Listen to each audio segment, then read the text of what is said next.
snowstorm in a jar. Where it's snowing all winter through. That's where I want to be. Snow. วันนี้จะมาทำ Snowstorm in the jar อุปกรณ์มีอะไรบ้างคะมีน้ำมีน้ำมัน มีน้ำมัน เม็ดอะไรเม็ดฟู เม็ดผู้ กากอะไรกากเพชร กากเพชร สีโปสเตอ สี ร์ วาเจอร์ มี ที่หยดที่หยุด อืม มีแก้วมี นี่นะคะ ที่คน ที่คนไปดูเลยครับ ดูกันเลยครับ ขั้นตอนแรกนะครับลูกอะไรอย่างลูกขั้นตอนแรกเอาสีใส่ลงไปในน้ำเดี๋ยวหนูเตรียมคนแม่ใส่ให้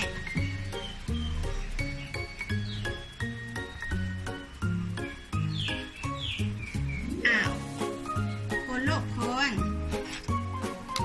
ให้เข้ากันครับคนให้เข้ากันเลยจากนั้นเบสเทลงไปในน้ำมันครับเทนี้ลงไปในน้ำมันเทสีลงไปน้ำมันค่อยๆเห็นเปล่าลูกเห็นสีขาวไหมครับไหมน้ำมันไม่ละลายในน้ำใช่ไหมจากนั้นเทกากเพชรลูกเทกากเพชรเอากากเพชรใส่ลงไปพ่อโอเคแล้วก็หยดนี้ลงไปเบาๆครับเบาๆโอเคพอแล้ว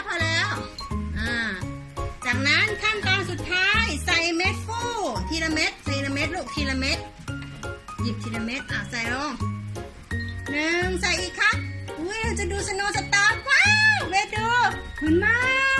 เห็นเปล่าเบสเห็นเปล่า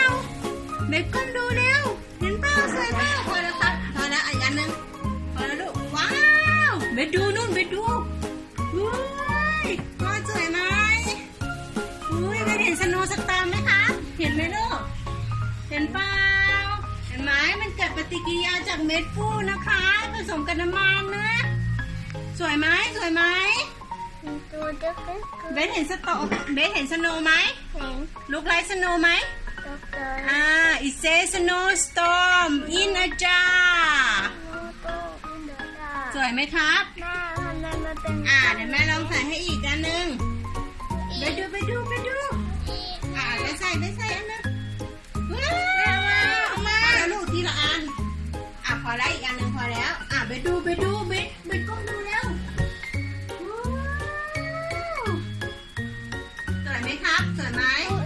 หมดแล้วครับหมดแล้วลูก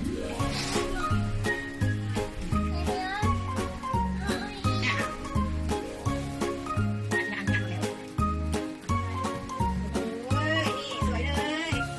เห็นไหมคะเป็นช่องไหมเขาเรียกว่า snowstorm in a jar